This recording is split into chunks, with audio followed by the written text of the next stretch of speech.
J'utilise cette page de AlloProf qui est bien faite pour résumer les stratégies essentielles pour bien réussir une démonstration mathématique en géométrie analytique. D'abord, une démonstration, c'est une suite d'affirmations logiquement liées qui permettent de prouver un raisonnement ou un résultat. Et comme en géométrie classique, on l'a vu notamment avec des triangles semblables ou isométriques, il est toujours au bon d'utiliser les énoncés de géométrie ou d'algèbre pour démontrer la véracité d'une affirmation. Alors, pour commencer, tracez-vous un dessin dans le plan cartésien. Deuxième, donc un triangle, un trapèze, un losange, un rectangle, et ainsi de suite.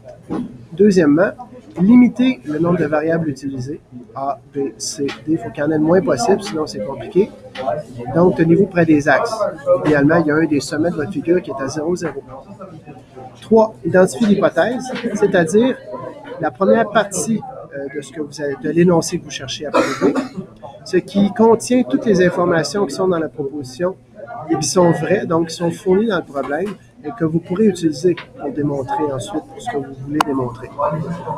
Deuxième étape de ça, relevez la conclusion, qui est la deuxième partie de l'énoncé, et c'est ce qui va vous indiquer ce que vous voulez démontrer. Troisièmement, cherchez les mots jugés compliqués. Ensuite, faites-vous une tête sur les outils en géométrie analytique que vous pourrez utiliser.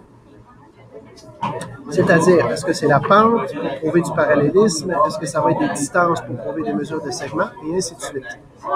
Ensuite, faites un brouillon de votre démonstration rapidement sur papier. Et finalement, allez-y algébriquement d'une façon très claire, de sorte que le prof, l'évaluateur, puisse le lire comme il faut. L'exemple qui suit, c'est la démonstration que j'ai faite dans le premier exemple, la première capsule qui vous a été montrée. Vous pouvez voir que c'est exactement la même chose par écrit. Alors, avec ces quelques points de repère, vous serez en mesure de faire de bonnes démonstrations en géométrie analytique.